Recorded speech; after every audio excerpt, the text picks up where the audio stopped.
എക്സാമ്പിളോ അന്നത്തെ കാലത്ത് ഒരുപാട് വർഷങ്ങൾക്ക് മുമ്പുള്ള കഥയാണ് ഞാൻ പറയുന്നത്. തൂണുകൾ പണിയാൻ, അതായത് ഈ ശത്രുക്കളിൽ നിന്ന് ഈ കൊട്ടാരത്തെയും ഈ അമ്പലങ്ങളെയൊക്കെ രക്ഷിക്കാൻ വേണ്ടി തൂണുകൾ പണിയും. ആ തൂണുകൾ എന്ന് പറഞ്ഞു കഴിഞ്ഞാൽ പ്രത്യേകമായിട്ടുള്ള പവറുള്ള അല്ലെങ്കിൽ പ്രത്യേക ഒരു കേപ്പബിലിറ്റി ഉള്ള കഴിവുള്ള ഒരു സംഭവമൊന്നും അല്ല. അതായത് വലിയ മതിലുകൾ കെട്ടുന്ന പോലെ ഒരു കാര്യമല്ല. ബട്ട് അന്നത്തെ അന്ധവിശ്വാസം അനുസരിച്ച് അവർ ഈ തൂണിനകത്ത് അങ്ങനെ ജാതി മതമൊന്നുമില്ല, ചെറുപ്പക്കാരായിട്ടുള്ള ടീനേജേഴ്സ്, അതായത് 12-13 വയസ്സുള്ള കുട്ടികളെയും പെൺകുട്ടികളെയും ആൺകുട്ടികളെയൊക്കെ, എൻ്റെ ഓർമ്മ ശരിയാണെങ്കിൽ പെൺകുട്ടികളെ കൊന്നിട്ട് അവരെ ഈ തൂണിനകത്ത് വെച്ചിട്ട് പാർക്കുമായിരുന്നു. ഓക്കെ. അതായത് ദുഷ്ടശക്തികൾ വരുമ്പോഴോ യുദ്ധം ചെയ്യാൻ വേണ്ടി ആളുകൾ വന്നാലോ ഈ തൂണുകൾ അവരെ പ്രൊട്ടക്റ്റ് ചെയ്യും എന്നൊരു തോന്നൽ അവർക്കുണ്ടായിരുന്നു. ഒരു കൂട്ടം ആളുകളെ ഒരു മനുഷ്യ പ്രതിമ പോലെ കൂട്ടിക്കെട്ടി, അതായത് കച്ചിയൊക്കെ വെച്ചിട്ട് ഒരു കോലം കെട്ടുന്ന പോലെ ആ കച്ചിക്ക് വരെ മനുഷ്യനെ ഉപയോഗിച്ച് ഒരു മനുഷ്യനെ കൊണ്ട് തന്നെ മനുഷ്യന്റെ പ്രതിമ ഉണ്ടാക്കി അതിനെ കത്തിച്ചു. അതൊരു സോ ക്രൂവൽ. അതുപോലെ തന്നെ സൂര്യൻ ഉദിക്കുന്നത് വൈകി എന്ന് പറഞ്ഞുകൊണ്ടും മഴ പെയ്യുന്നത് ലേറ്റായി എന്ന് പറഞ്ഞുകൊണ്ടും ഒരുപാട് നരബലികൾ നമ്മുടെ ഭൂമിയിൽ നടന്നിട്ടുണ്ട്.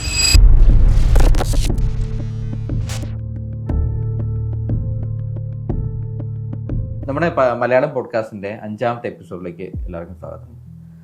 ഇന്നും നമ്മുടെ കൂട്ടത്തിൽ ഹിപ്നോട്ടിസ്റ്റ് ജിനു ജെയിംസ് ആണുള്ളത്. നമ്മളിന്ന് ചർച്ച ചെയ്യാൻ പോകുന്നത് നമ്മുടെ കേരളത്തിൽ 2022 ഒരു വലിയൊരു സംഭവം ഉണ്ടായിരുന്നു. അതായത് ഹ്യൂമൻ സാക്രിഫൈസ്, നരബലി. അപ്പോൾ നരബലി ഒരുപാട് നാളുകളായിട്ട് അല്ലെങ്കിൽ വർഷങ്ങളായിട്ട് നരബലി എന്നൊരു പേര് നമ്മളങ്ങനെ കേൾക്കാറില്ലായിരുന്നു. പക്ഷെ പെട്ടെന്ന് ഒരു സംഭവം ഉണ്ടാകുന്നു, 2 സ്ത്രീകൾ കൊല്ലപ്പെടുന്നു. അതും വളരെ ടോർച്ചർ ചെയ്ത് അവരെ വളരെ ക്രൂരമായിട്ടാണ് അവരെ കൊന്നത്. അതിനുശേഷം ഒരു സൈക്കോ സൈമൺ ഉണ്ടാകുന്നു, അത് സിനിമകളിലൊക്കെ വരുന്നു. അതുപോലെ തന്നെ നമുക്ക് പറയാൻ സാധിക്കും ബുരാരി കൊലപാതകങ്ങൾ. അതും നമ്മുടെ ഇന്ത്യയിൽ തന്നെ ഞെട്ടിച്ചൊരു സംഭവമാണ്. ഒരു കൂട്ടം, ഒരു ഫാമിലി ഫുള്ള് ആത്മഹത്യ ചെയ്യുന്നു. സ്വന്തമായിട്ട് ആത്മഹത്യ ചെയ്യാൻ പറ്റാത്തവരെ കഴുത്ത് ഞെരിച്ചു കൊല്ലുന്നു. കുട്ടികൾ ഉൾപ്പെടെ എന്താ പറയുക, വീട്ടിൽ ഇങ്ങനെ തൂങ്ങിക്കിടക്കുന്ന ഒരു അവസ്ഥ. അത് ഫുൾ ഇന്ത്യനെ നടുക്കിയൊരു സംഭവമാണ്. ഇതെല്ലാം ഒരു റിലീജിയൻ ബേസ്ഡോ അല്ലെങ്കിൽ റിച്വൽ ബേസ്ഡോ ആയിട്ട് നടക്കുന്ന ഒരു കാര്യമാണ്. ഇന്നും ഈ കാലഘട്ടത്തിലും ഇത്തരം എഡ്യൂക്കേഷനും ഇത്തരം ഡെവലപ്മെൻ്റ് ആയിട്ട് പോലും നമ്മുടെ നാട്ടിൽ, ഇന്ത്യയിൽ പ്രത്യേകിച്ച് ഇത്തരം ലിറ്ററസി ഉള്ള കേരളത്തിൽ ഇത് ഒരിക്കലും എക്സ്പെക്ട് ചെയ്യാൻ പറ്റുന്നൊരു കാര്യമല്ല. അത് എന്താണ് ശരിക്കും സംഭവിക്കുന്നത്? അവിടെ മാനിപ്പുലേറ്റ് ചെയ്യുന്നതാണോ അതോ എന്താ അതിൻ്റെ ശരിക്കുള്ളൊരു ഭാഗം? ഇത് ശരിക്കും ഹിപ്നോട്ടിക് മാനിപ്പുലേഷൻ തന്നെയാണത്. അതായത് അത് സ്വാഭാവികമായിട്ടും ഒരു സൂയിസൈഡ് അല്ലെങ്കിൽ ഒരു മസക്കർ എന്ന് പറയുന്ന രീതിയിലേക്ക് ഒരു പറയാൻ വേണ്ടി നമുക്കത്. അതായത് അവർ സൂയിസൈഡ് ആണെങ്കിലും ഇറ്റ്സ് എ മസക്കർ അല്ലേ? അതെ. അപ്പം അവരൊരാൾ ഇങ്ങനെ ഇൻഡ്യൂസ് ചെയ്തിട്ടായിരിക്കും ഡെഫിനറ്റ്ലി. അപ്പോൾ ഒരു റിലീജിയസ് സെറ്റപ്പിൽ വരുമ്പോൾ റിലീജിയൻ ഓൾവേസ് നമുക്കൊരു അന്ധമായൊരു വിശ്വാസം നമുക്ക് കൊണ്ടുതരും. സാധാരണ നമ്മളൊരു ലോജിക്ക് എന്ന് പറഞ്ഞ സാധനം റിലീജിയനിൽ ഇല്ല.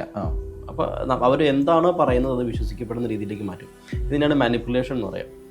അപ്പോൾ മാനിപ്പുലേഷന് പല സ്റ്റേജസുകളുണ്ട്. അപ്പോൾ ഓരോ സ്റ്റേജ് ബൈ സ്റ്റേജ് ആയിരിക്കും നമുക്കത് നമ്മൾ പോലും അറിയാത്ത രീതിയിൽ മാനിപ്പുലേറ്റഡ് ആയി നമുക്ക് ഫീൽ ചെയ്യുന്ന. ഫോർ എക്സാമ്പിൾ മാനിപ്പുലേഷൻ്റെ ഫസ്റ്റ് സ്റ്റേജ് എന്ന് പറയുന്നത് ഗ്യാസ് ലൈറ്റിംഗ് ആയിരിക്കും. ഗ്യാസ് ലൈറ്റിംഗ് എന്ന് വെച്ചിട്ട് ഒരു സ്റ്റോറി ഉണ്ടാക്കുക എന്ന് പറയാം.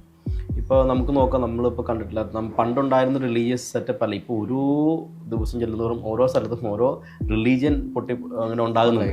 അപ്പോൾ അത് ഓരോ പ്രാക്ടീസും ഒരു റിച്വൽ ബേസ് ആണ് അവർ ഉണ്ടാക്കുന്നത്.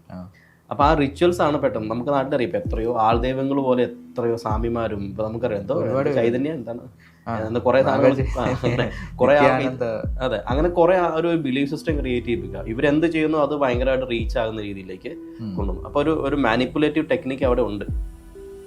അതായത് അവരൊരു വിശ്വാസം ഉണ്ടാക്കിക്കുക, ഒരു സ്റ്റോറി മെനഞ്ഞിട്ട് ഒരു വിശ്വാസം പബ്ലിക്കിലേക്ക് പമ്പ് ചെയ്യണം, ഇതാണ് സത്യം. പിന്നെ അവരുടെയൊക്കെ ഡിങ്കന്റെ മതം എന്ന് പറഞ്ഞൊരു സംഭവം ഉണ്ടായി ഇല്ലേ? അപ്പൊ ഇതൊരു ഒരു സ്റ്റോറി പോലെ ഉണ്ടാക്കുക. അതായത് ഒരു സ്റ്റോറി മെനഞ്ഞിപ്പിക്കുക, നമ്മുടെ ആ എക്സിസ്റ്റിംഗ് ബിലീഫ് സിസ്റ്റം കട്ട് ചെയ്തു. അപ്പോൾ ഒരു പുതിയൊരു സാധനം നമ്മുടെ തലയിലേക്ക് കയറ്റി വെച്ച് കഴിയുമ്പോൾ അവിടെ ഇതിന്റെ പുറകെ പോകാൻ തുടങ്ങിയ ആൾക്കാർ. അപ്പോൾ ഒരു ബിലീവ് അവിടെ ഉണ്ടാക്കി, ഒരു വിശ്വാസം ജനിപ്പിച്ചു എന്നുള്ളതാണ് എൻ്റെ ഫസ്റ്റ് സ്റ്റേജ്.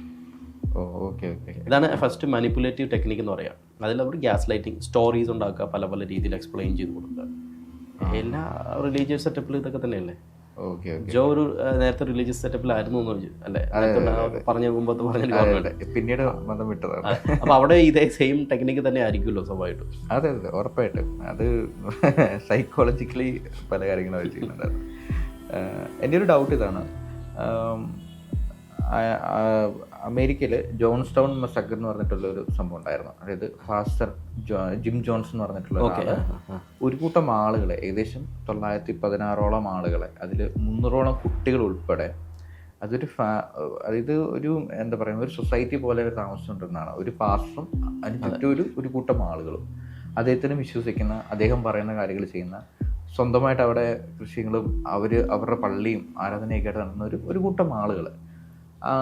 ആ പാസ്റ്ററിനെ പലയിടത്തുനിന്നും ഓടിച്ചു വിടുകയും ഒക്കെ, അമേരിക്ക അയാൾക്കെതിരെ അറസ്റ്റ് വാറണ്ടൊക്കെ ഉണ്ടായപ്പോൾ വേറൊരു സ്ഥലം ഉണ്ടാക്കി ആ സ്ഥലത്തിന് ജോൺസ്റ്റൗൺ എന്ന് പേരിടുകയും അവിടെ ആളുകളെ ക്രിസ്ത്യാനിറ്റി വെച്ചിട്ട് മാനിപ്പുലേറ്റ് ചെയ്യും. ഒടുവിൽ അയാൾ പിടിക്കപ്പെടുമെന്ന് മനസ്സിലായപ്പോൾ ആ അത്രയും ആളുകളെ, ഒരു പ്രായമായ വയ്യാണ്ട് ഉറങ്ങിപ്പോയൊരു സ്ത്രീ ഒഴിച്ച് ബാക്കി എല്ലാവരെയും അദ്ദേഹം വിഷം കൊടുത്തു കൊന്നു. അതായത് വിഷം കൊടുത്തിട്ട് കഴിക്കുക എന്നല്ല പറഞ്ഞേ, അല്ലെങ്കിൽ നിർബന്ധിച്ച് ഒഴിക്കുകയല്ല ചെയ്തേ. അവരെ, അതായത് അവരോട് പറഞ്ഞു, നിങ്ങൾക്ക് ഈ സ്വർഗത്തിൽ പോകണം, നിങ്ങളുടെ പാവങ്ങൾ ക്ഷമിക്കണം, നിങ്ങൾക്ക് ഉയർത്തെഴുന്നേക്കണം, അങ്ങനെ ഒരുപാട് കാര്യങ്ങൾ പറഞ്ഞ് അയാൾ അവരെ മാനിപ്പുലേറ്റ് ചെയ്തു. ഒരു കൂട്ടം ആളുകൾ ഒറ്റയടിക്ക് ഒരുമിച്ച് മരിച്ചു. ഒരുമിച്ച് നമ്മുടെ പള്ളികളിലൊക്കെ ഉള്ള പോലെ ഈ എന്താ ഹോളിമാസൊക്കെ ഉണ്ടാവല്ലോ, അപ്പം ആ ഒരു ടൈപ്പിൽ എല്ലാവരും വിഷം കയ്യിലെടുത്ത് പിടിച്ചു, ഒരുമിച്ച് കുടിച്ച് ഒരുമിച്ച് മരിച്ചു. ഇയാളെ അറസ്റ്റ് ചെയ്യാൻ വേണ്ടി ഹെലികോപ്റ്ററിൽ പോലീസുകാരും പട്ടാളക്കാരൊക്കെ വരുമ്പോൾ ഈ പ്ലാസ്റ്റിക് കവറുകൾ നിലത്തിങ്ങനെ വിരിച്ച് കിടന്ന പോലെയാണ് അവർ കിടന്നത്. അതായത് ഡെഡ് ബോഡീസ് കിടന്നത്. പിന്നീട് അവർ നോക്കുമ്പോൾ അവർക്ക് ഡെഡ് ബോഡിയുടെ സ്മെല്ല് ഇത്രയും ഹൈറ്റിൽ അവർക്ക് കിട്ടുമായിരുന്നു. അത്രയ്ക്ക് ഒരു 3 ദിവസത്തിന് ശേഷമാണ് അവർ ഈ ഒരു സംഭവം അറിയുന്നത്. അതിൻ്റെ ചിത്രങ്ങളൊക്കെ ഗൂഗിളിൽ നമുക്ക് കാണാൻ സാധിക്കും. ഒരു കൂട്ടം ആളുകൾ മരിച്ചു കിടക്കുന്നത്. ഇപ്പം അമൃതാനന്ദമയുടെ കാര്യം എടുത്താലും നിത്യാനന്ദൻ്റെ കാര്യം എടുത്താലും ഈ ഇന്ത്യയിലുള്ള സകലമാന ഈ എന്താ പറയുക ആൾ ദൈവങ്ങളുടെ കഥകളെടുത്താലും അവരെല്ലാം വിശ്വസിക്കുന്ന ഒരു കൂട്ടം ആളുകളുണ്ട്. ഇത്രയും എഡ്യൂക്കേറ്റഡ് ആയിട്ടുള്ള ആളുകൾ താമസിക്കുന്ന ഇന്ത്യയിൽ, കേരളത്തിൽ, അവർ ഈ ആൾ ദൈവത്തിന് ഒരു പവറും ഇല്ല. ആ ആൾ ദൈവത്തിൽ വിശ്വസിക്കുക എന്ന് പറഞ്ഞത് ടോട്ടലി നമുക്ക് ഒരിക്കലും മനസ്സിലാക്കാൻ പറ്റുന്നൊരു കാര്യം. അത് എന്താണ്? അത് എനിക്ക് അങ്ങനെയൊക്കെ കാണാൻ പറ്റുമോ? അല്ല, ഇത് നമ്മളെ എഡ്യൂക്കേഷൻ സിസ്റ്റത്തിന് തന്നെ ഒരു പ്രശ്നം തുടങ്ങാം. ഞാനൊക്കെ പഠിച്ചുള്ള സമയത്ത്, ജോ പഠിച്ചുള്ള സമയത്ത് ഇങ്ങനെ ഇപ്പോഴും അങ്ങനെയാണെന്ന് തോന്നുന്നു. നമ്മുടെ സ്കൂളുകളിൽ ഒരു ഡിവിഷൻ ഉണ്ട്. ആ ഡിവിഷൻ അതിലൊരു സബ്ജക്റ്റ് അതിനകത്ത് ഫോം ചെയ്യുന്ന വെച്ചാൽ മോറൽ സയൻസ്. കേട്ടിട്ടുണ്ടോ? അതെ അതെ. ഈ ക്രിസ്ത്യൻ ബാക്ക്ഗ്രൗണ്ടിലുള്ള ക്രിസ്ത്യാനിറ്റിയിലൊരു മോറൽ സയൻസ് ആയിരിക്കും. ഹൈന്ദവ ബാക്ക്ഗ്രൗണ്ട് ഹൈന്ദവ മോറൽ സയൻസ്, മുസ്ലിം സമുദായം Muslim moral science. From there it is teaching. ഒരു ബിലീഫ് സിസ്റ്റം നമ്മൾ അവിടുന്ന് തൊട്ട് അടിച്ചേൽപ്പിച്ചുകൊണ്ടിരിക്കുക. അത് ക്രിയേറ്റ് ചെയ്യപ്പെടുന്നത് ഒരു വിശ്വാസം ജനറേറ്റ് ചെയ്യിപ്പിക്കും. എൻ്റെ കൊച്ചിടയ്ക്ക് ചോദിക്കും, ഞാൻ മുസ്ലിമാണോ, ഞാൻ ക്രിസ്ത്യാനിയാണോ, ഞാൻ എൻ്റെ കൊച്ചിനോട് ചോദിക്കുക. അപ്പം ഞാൻ തന്നെ ഞെട്ടിപ്പോൾ എന്താണ് ഇവരുടെ മനസ്സിലേക്ക് സ്കൂളിൽ നിന്ന് ഫീഡ് ചെയ്തിരിക്കുന്ന ഇൻഫർമേഷൻ. അപ്പോൾ ഇത് ഇവിടുന്ന് തുടങ്ങുകയാണ്. It's A manipulation. അപ്പോൾ ഒരു ഇപ്പം പറഞ്ഞ ഈ വ്യക്തികളാണെങ്കിൽ ഈ വ്യക്തിക്ക് വേണ്ടിയിട്ടല്ല ഇവർ സൂയിസൈഡ് ചെയ്തത്. അതായത് സൂയിസൈഡ് ചെയ്തത് വേറൊരു ദൈവത്തിൻ്റെ ഒരു ശക്തിക്ക് വേണ്ടിയിട്ട് സൂയിസൈഡ് ചെയ്തതാണ്. ഒരു റിഡംഷൻ, ഒരു ലൈഫിൽ നിന്ന് ഒരു പുറത്തേക്ക് ചാടി രക്ഷപ്പെടാം എന്നൊരു രീതിയിലേക്ക് ഒരു മാനിപ്പുലേറ്റ് ചെയ്തു. അത് അവർ ചെയ്യുന്ന കാര്യം ഇത്. മാനിപ്പുലേഷൻ്റെ ഫസ്റ്റ് ടെക്നിക്ക് ഞാൻ ആദ്യം പറഞ്ഞ പോലെ ഒരു സ്റ്റോറി മരിയാണ്. ഇതിങ്ങനെ ഒരു സംഭവം ഇങ്ങനെ മരിച്ചു കഴിഞ്ഞാൽ നിങ്ങൾക്ക് ദൈവസ്വർഗം കിട്ടും. സ്റ്റോറി ബിലീഫ് സിസ്റ്റത്തിൽ കൊണ്ടുവന്നു. അത് കൊണ്ടുവന്നത് നമ്മുടെ ടെക്സ്റ്റുകളിൽ ബേസ് ആയി. നമുക്ക് അവരുടെ റിലീജിയസ് ടെക്സ്റ്റുകളുണ്ടല്ലോ, ബൈബിളായിക്കോട്ടെ, പല പല ഇപ്പോൾ ഖുറാൻ ആയിക്കോട്ടെ, ഇപ്പോൾ വേദങ്ങളായിക്കോട്ടെ, ഇവിടുന്നൊക്കെ കുറേ സംഭവങ്ങൾ എടുത്തിട്ട് ഇതിനെ മാനിപ്പുലേറ്റ് ചെയ്യും.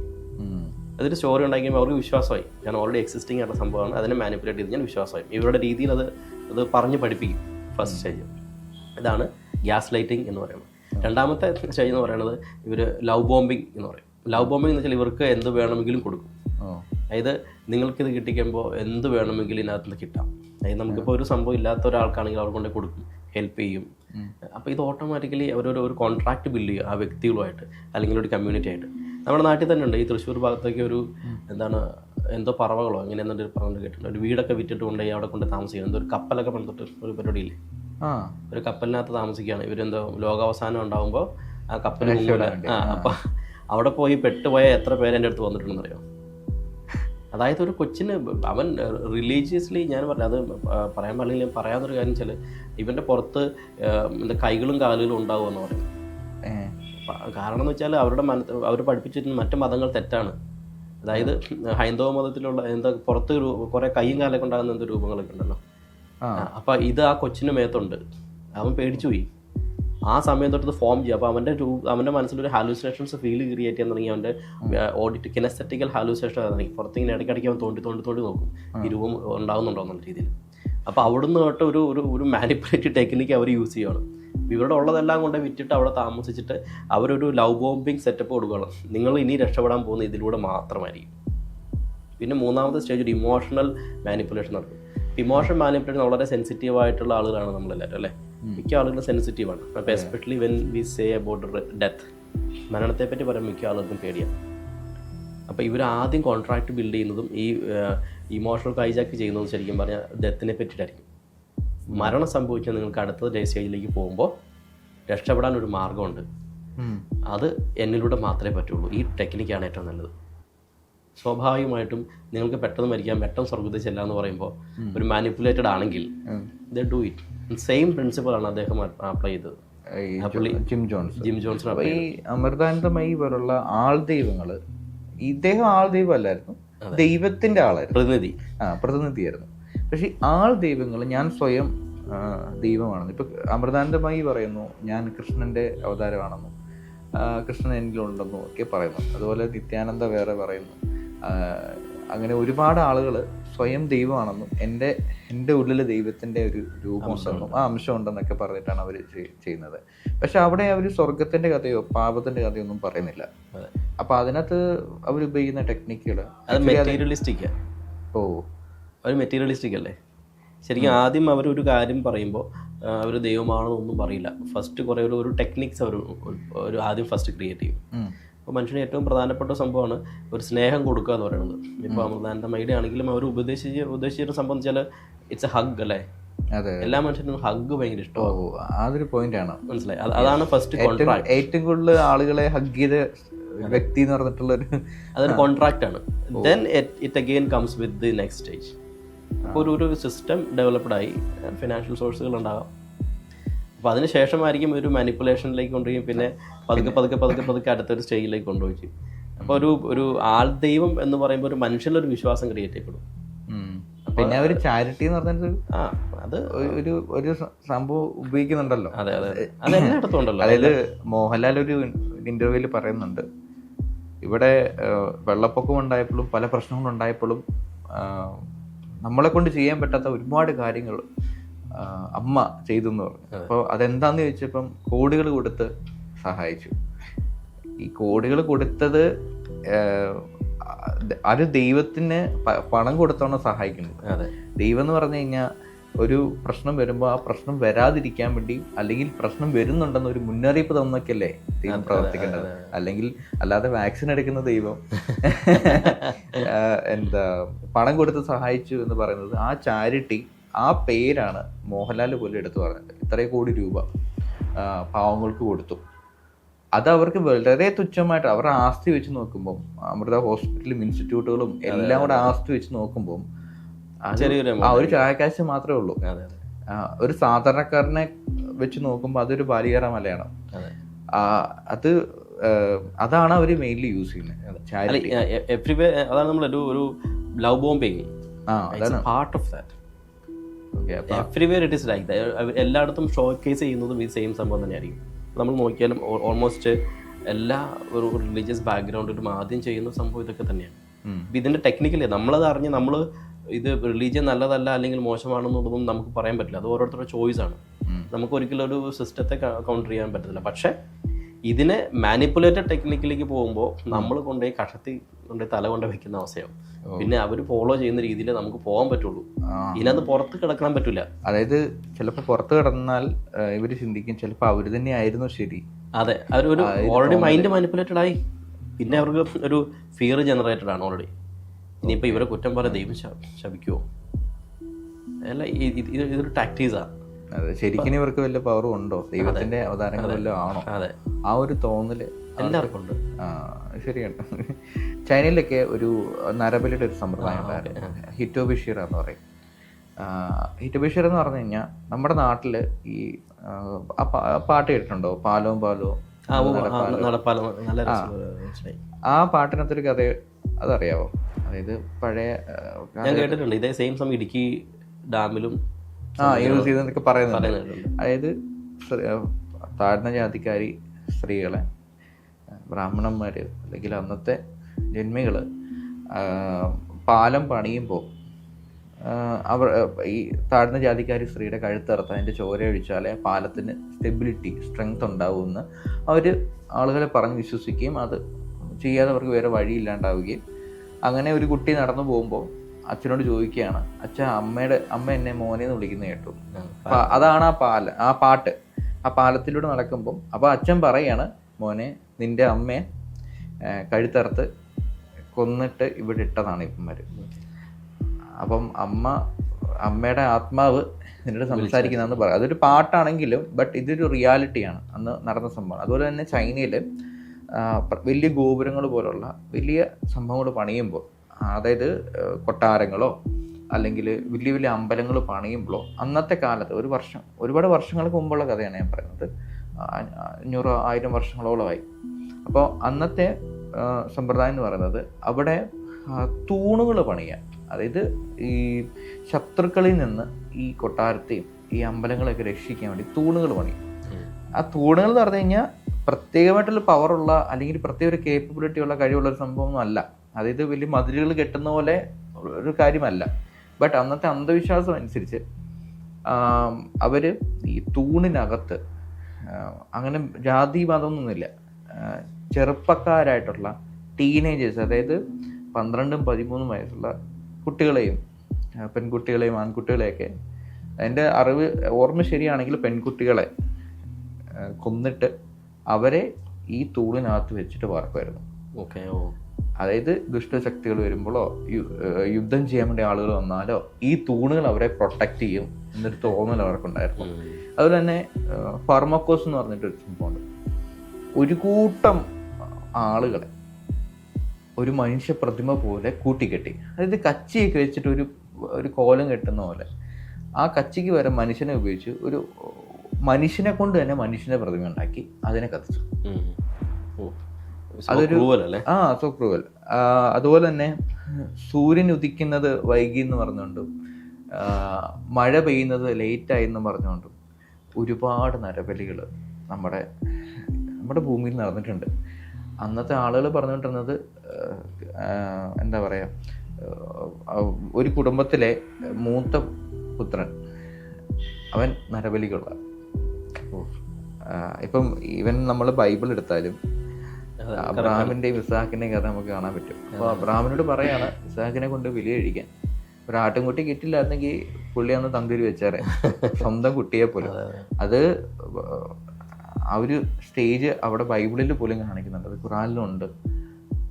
അപ്പോൾ ഈ 3 മതങ്ങൾ മെയിനായിട്ടുള്ള മേജർ 3 മതങ്ങൾ എടുത്താലും 3 എണ്ണത്തിനകത്തും ഈ നരബലി എന്ന് പറഞ്ഞൊരു കാര്യം വളരെ സീരിയസ്ലി അവിടെ ഉണ്ട്. അത് തന്നെയായിരിക്കും മേ ബി ഇപ്പോഴും ആൾക്കാർ ഫോളോ ചെയ്യുന്നത്. അല്ല, ഇത് മാനിപ്പുലേറ്റ് ചെയ്യപ്പെടുകയാണ്. അതിനകത്ത് പറഞ്ഞിരിക്കുന്നത് എന്താണോ അത് വേറെ രീതിയിൽ ഇപ്പോഴത്തെ സിസ്റ്റത്തിലേക്ക് നമ്മൾ ഓരോ ചെറിയൊരു റിലീജിയസ് സെറ്റപ്പ് ഉണ്ടാക്കിയിട്ട് അതിനകത്തേക്ക് ഈ സാധനം കൊണ്ടേ വലിച്ചിടും. എന്നിട്ട് ഇവരുടെ രീതിയിൽ അത് മാനിപ്പുലേറ്റ് ചെയ്ത് വയ്ക്കും. എന്നിട്ട് അത് ചെയ്താലേ വിജയം ആവുള്ളൂ എന്ന് വിചാരിക്കും. ഞാൻ കർണാടകയിൽ ഉണ്ടായിരുന്ന സമയത്ത്, ഞാൻ പഠിച്ചുകൊണ്ട സമയത്ത് ഞാനൊരു സ്ഥലത്ത് ഇതുപോലെ പോയിട്ടുണ്ട്. അപ്പോൾ അവർ ഹോസ്പിറ്റലിൽ നിന്നൊരു പേഷ്യൻറ്റിനെ കൊണ്ട് വളരെ വിജനമായ ഒരു കാട്ടിലേക്ക് പോവാം. എന്നിട്ട് പേഷ്യൻറ്റിനെ ഡിസ്ചാർജ് ചെയ്യിപ്പിച്ചിട്ട് നേരെ കൊണ്ടുപോകാം. അവിടെ ചെന്നിട്ട് മലയുടെ മുകളിലാണ് ദേവി ഉള്ളത്. അപ്പോൾ ആ ദേവി ഒരാളുടെ ദേവി കയറി കഴിയുമ്പോൾ ഒരു മെഡിസിൻ എടുക്കാൻ വേണ്ടി ദേവി കാട്ടിലേക്ക് ഓടിക്കുമെന്ന് പറയും. ഞാൻ കണ്ടോണ്ടിരിക്കും, ഐ വാസ് സീയിങ് ദറ്റ്. അപ്പം ഞാൻ നോക്കിയപ്പോൾ രാത്രി ഒരു 12 മണി കഴിയുമ്പോഴേക്കും ദേവി കയറുന്നതിന് പുള്ളി ഇറങ്ങി ഓടുന്നു, കാട്ടിലേക്ക് പോകുന്നു. നേരം എടുത്ത് മെഡിസിനായിട്ട് തിരിച്ചു വരുന്നു. എന്താണ് കാട്ടിൽ നിന്ന് കൊണ്ടുവന്ന് അറിയില്ല. ഇത് കരച്ച് കലക്കി അയാൾക്ക് കൊടുക്കണം. അപ്പോൾ അയാൾ രക്ഷപ്പെട്ടു എന്നുള്ളതാണ്. 3-4 ദിവസം കഴിഞ്ഞാൽ പുള്ളി മരിച്ചുപോയി. ഞാൻ പറഞ്ഞത് ഇത് എൻ്റെ ഫ്രണ്ട് വിഷച്ചെടിയായിരുന്നു. എന്ത് ചെടിയാണ് ഇതാ, നമുക്ക് മനുഷ്യനെ എങ്ങനെ സെൻസ് ചെയ്യാൻ പറ്റും? അതായത് റിസീവിയർ കിഡ്നി ഫെയിലിയർ ഉള്ള ഒരു വ്യക്തിക്ക് എന്ത് മെഡിസിൻ കൊടുക്കാൻ പറ്റും? ഡയാലിസിസ് ചെയ്തുകൊണ്ടിരുന്ന ആൾ ഡിസ്ചാർജ് ചെയ്തുകൊണ്ടിട്ട്. അപ്പോൾ ഞാൻ പറയുന്നത് അതൊക്കെ നമുക്കൊരു വിശ്വാസം ക്രിയേറ്റ് ചെയ്യപ്പെടുന്ന ഒരു സംഭവമാണ് അല്ലേ. അതായത് ഒരു രക്ഷപ്പെടാൻ വേണ്ടിയിട്ടായിരിക്കാം, പക്ഷേങ്കിലും ആ ഒരു റിലീജിയൻ എന്ന് പറയുന്ന സംഭവം അവിടെ വന്നു കഴിഞ്ഞപ്പോൾ അത് അവരുടെ ആ എക്സിസ്റ്റിംഗ് ബിലീഫ് സിസ്റ്റം മൊത്തം പോയില്ലേ, അവരതിലേക്ക് മൊത്തം ചാഞ്ഞു. അതെ അതെ ശരിയാണ്. അപ്പം ഇതിൽ ഇങ്ങനെയുള്ള മാനിപ്പുലേഷൻസ് ഇപ്പം ഇത് എന്തായാലും നരബലിയെ പറ്റി പറയുമ്പം ഒരുപാട് മാനിപ്പുലേഷൻസ് ഇതുപോലെ റിച്വലി നടക്കുന്നുണ്ട്. നമ്മളെ വെച്ച് നോക്കുമ്പോൾ ഈ പല മാനിപ്പുലേഷൻസ് വരുമ്പോൾ അത് നമുക്ക് വളരെ സിമ്പിളായിരിക്കാം. മേ ബി ലോജിക്കലി ഒരുപാട് ചിന്തിക്കുന്ന ഒരാൾക്ക്, നല്ല ലോകത്തെപ്പറ്റി നല്ലൊരു വിശാലമായിട്ടുള്ളൊരു ബോധമുള്ള ഒരാൾക്ക് പല കാര്യങ്ങളും വളരെ ചെറുതായിരിക്കാം. പക്ഷെ വീട്ടമ്മമാർ, സ്ത്രീകൾ, ഒരുപാട് എഡ്യൂക്കേഷൻ ഇല്ലാത്ത ആളുകൾ, അങ്ങനത്തെ ആളുകൾക്കൊക്കെ അത് വളരെ അവർക്ക് വലിയൊരു സംഭവമാണ്, അവർക്ക് വലിയൊരു അത്ഭുതമാണ് അതൊക്കെ. പ്രത്യേകിച്ച് യു പിയിലൊക്കെ ഒരു ഗ്രാമത്തിനെ രക്ഷിക്കാൻ വേണ്ടി ഒരു പെൺകുട്ടിയെ ബലി കഴിക്കുന്ന അല്ലെങ്കിൽ ഒരു പിഞ്ചു കുഞ്ഞിനെ ബലി കഴിക്കുന്ന രീതിയൊക്കെ ഇപ്പോഴും നടക്കുന്നുണ്ട്. അവരുടെ വിശ്വാസമാണ് പാടത്ത് അവരുടെ കൃഷിയെല്ലാം കരിഞ്ഞു പോയി കഴിഞ്ഞാൽ അത് എന്തു ശാപമാണെന്നും അതിനൊരു ബലി കഴിച്ചു കഴിഞ്ഞാൽ ആ ശാപം മാറുകയും അവർക്ക് ആ വർഷം നല്ല വിളവ് കിട്ടി കഴിഞ്ഞാൽ, അബദ്ധത്തിൽ ഒരു വിളവ് കിട്ടിക്കഴിഞ്ഞാൽ പിന്നെ എല്ലാ വർഷവും അവർ ബലി ഉറപ്പായിട്ട് നടത്തും. അത് അറിഞ്ഞും അറിയാതെയും ചിലപ്പോൾ പലതും നമ്മൾ അറിയാണ്ട് പോകുന്നതുമുണ്ട്. ഒരുപാട് കുട്ടികൾ കാണാതാവുന്നതൊക്കെ ചിലപ്പം എവിടുന്നേലൊക്കെ ബലി കഴിക്കാനോ എന്തിനു വേണ്ടിയൊക്കെ കൊണ്ടുപോകുന്ന കാര്യങ്ങളൊക്കെ ആയിരിക്കാം. അതിപ്പോഴും നടക്കുന്നുണ്ട്. അപ്പം നമ്മുടെ ആളുകളോട്, നമ്മുടെ മലയാളി വ്യൂസിനോട് നമുക്ക് എന്താണ് പറയാനുള്ളത്? അതായത് എങ്ങനെ ഈ മാനിപ്പുലേഷനിൽ നിന്ന് നമുക്ക് പുറത്തു വരാം, അതായത് എങ്ങനെ തിരിച്ചറിയാം? നമുക്കിതിനകത്ത് ജോ പറഞ്ഞിട്ട് എഡ്യൂക്കേഷൻ അല്ല ഇതിനകത്ത് പ്രധാനം. എഡ്യൂക്കേഷൻ കുറവുള്ള ആളുകളാണ്, എഡ്യൂക്കേഷൻ കൂടുതലുള്ള ആളുകളാണ് ഏറ്റവും കൂടുതൽ പോകുന്നത്. കാരണം അവർക്കൊരു പേടിയാണ്. അതെ അതെ ശരിക്കും പറയാം, നമുക്ക് എല്ലാവരോടും പറയേണ്ട കാര്യം, നമ്മൾ ആരെയും പേടിക്കേണ്ട ആവശ്യമില്ല. നമുക്ക് നമ്മളെ തന്നെ ഒരു വിശ്വാസം ജനറേറ്റ് ചെയ്താൽ മതി. ഒരിക്കലും ഒരു രീതിയിലും മാനിപ്പുലേറ്റഡ് ആവില്ല. നമുക്ക് ഒരു ഭയമുണ്ടെന്ന് വിചാരിച്ചു. ഇപ്പോൾ ഉദാഹരണം ജോയിനെ പേടിപ്പിച്ചേക്കാണോ, ഇത് മരിച്ചു കഴിയുമ്പോൾ എങ്ങനെയാവും, ആ ഒരു ഭയം കിട്ടിക്കഴിയുമ്പോൾ ഓട്ടോമാറ്റിക്കലി നമ്മൾ അവരെന്താണോ പറയുന്നത് ചെയ്തു പോകും. അപ്പം അങ്ങനെ ഒരു പേടി ആർക്കും വേണം. മരണശേഷം എന്ത് സംഭവിക്കുന്നുണ്ടോ, ഇത് no one has seen. Okay. അപ്പം ഇത് ഒരു കുക്ക്ഡപ്പ് സ്റ്റോറി ഉണ്ടാക്കിയിട്ട് നമ്മൾ തലയിലേക്ക് കൊണ്ട് വയ്ക്കുന്നതാണ്. അപ്പം ആരെയും പേടിക്കാതെ നിങ്ങൾ ആരുടെയും കക്ഷത്തിൽ കൊണ്ട് തല വെച്ച് കൊടുക്കാതിരിക്കുക എന്ന് മാത്രമേ ഉള്ളൂ. മാനിപ്പുലേഷൻ രക്ഷപ്പെടാതെ ഇങ്ങനെ നമുക്കൊരു ഇൻറ്റ്യൂഷൻ ആദ്യം ഫീൽ ചെയ്യും. അതെ, ഉള്ളിൽ നമ്മൾ ഏത് കാര്യത്തിലേക്ക് പോകുന്നതിന് മുമ്പ് ഉള്ളിൻ്റെ ഉള്ളിൽ ചെറിയൊരു ഇൻറ്റ്യൂറ്റീവ് ഫീൽ ഇടും. ശരിയല്ല, അത് ശരിയല്ല, പക്ഷെ ആദ്യം അത് ഫീബിൾ ആയിരിക്കും, കേൾക്കാൻ പറ്റില്ല, നമുക്ക് സെൻസ് ചെയ്യാൻ പറ്റില്ല. അതെ അതെ ഒന്നുകൂടെ ഒന്ന് ഒബ്സർവ് ചെയ്യുമ്പോൾ കൃത്യമായിട്ട് കിട്ടും ദാറ്റ്സ് നോട്ട് റൈറ്റ്. അതാണ് നമ്മൾ കീപ്പ് ചെയ്യുന്നത്. നമ്മുടെ ഇൻറ്റ്യൂറ്റീവ് ഫീലിങ്സിനെ നമുക്ക് തന്നെ ഡെവലപ്പ് ചെയ്തുകൊണ്ടുവരാം.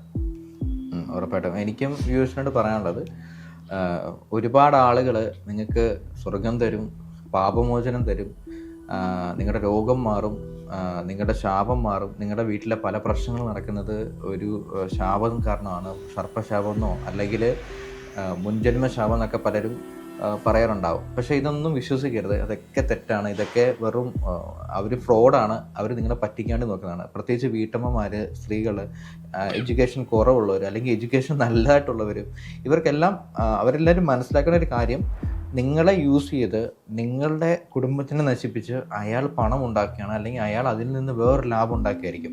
ചിലപ്പോൾ നരബലി പോലുള്ള പല കാര്യങ്ങളും പത്തനംതിട്ടയിൽ നടന്നതിൻ്റെ കാരണം ഒരു കുടുംബത്തിൽ ശാപം മാറ്റാൻ വേണ്ടിയോ അല്ലെങ്കിൽ വേറൊരു അവരുടെ ഉദ്ദേശം, ചിലപ്പോൾ അവർ ഓർഗൻ ട്രാഫിക്കിങ് വരെ ആയിരിക്കാം. അപ്പം നരബലി എന്ന പേരിൽ നിങ്ങളെവിടെ കൊണ്ടുവരുന്നു, അല്ലെങ്കിൽ വേറൊരാളെ മാനിപ്പുലേറ്റ് ചെയ്ത് കൊണ്ടുവരാൻ വേണ്ടി നിങ്ങളെ യൂസ് ചെയ്യുന്നു. അങ്ങനെ നിങ്ങൾ അവരെ കൊണ്ടുവന്ന് അത് ചെയ്ത് കഴിയുമ്പോൾ ചിലപ്പോൾ അയാൾ നിങ്ങളുടെ ഓർഗൻസ് വിറ്റ് കാശുണ്ടാക്കാൻ വേണ്ടിയായിരിക്കാം. ഇതെല്ലാം മനസ്സിലാക്കുക. അതായത് ഇന്നത്തെ കാലഘട്ടത്തിൽ, പണ്ടത്തെ കാലഘട്ടത്തിൽ ഒന്നും അറിവില്ലായ്മയായിരുന്നു പഴയ എല്ലാത്തിൻ്റെയും കാരണം. പക്ഷേ ഇന്ന് നമുക്ക് എഡ്യൂക്കേഷൻ ഇത്രയുണ്ട്, നമ്മുടെ സൊസൈറ്റി ഇത്രയും ഡെവലപ്പായി, നമ്മുടെ നാട്ടിലുള്ള ആളുകളെല്ലാം വ്യത്യാസമാവാൻ തുടങ്ങി. ഇന്നും ഈ കാര്യത്തെ വിശ്വസിക്കുക എന്ന് പറയുന്നത് വളരെ മണ്ടത്തരമാണ്. നിങ്ങൾ ഏറ്റവും ലോജിക്കലി തിങ്ക് ചെയ്യുക. ഒരു കാര്യം ചെയ്യുന്നതിന് മുമ്പ് റിലീജിയസ്ലി, റിച്വലി എന്ത് കാര്യങ്ങൾ ചെയ്താൽ പോലും അതിനെ റീതിങ്ക് ചെയ്തിട്ട് മാത്രം ചെയ്യുക. പണം മുടക്കുന്നതാണെങ്കിലും നരബലിയാണെങ്കിലും ഒരു ജോത്സ്യനെ കാണുന്നതാണെങ്കിൽ പോലും റീതിങ്ക് ചെയ്യുക. നിങ്ങളുടെ സമയം, നിങ്ങളുടെ പണം, നിങ്ങളുടെ ഫാമിലി, നിങ്ങളുടെ എല്ലാം നഷ്ടപ്പെടും ഇത് കാരണം.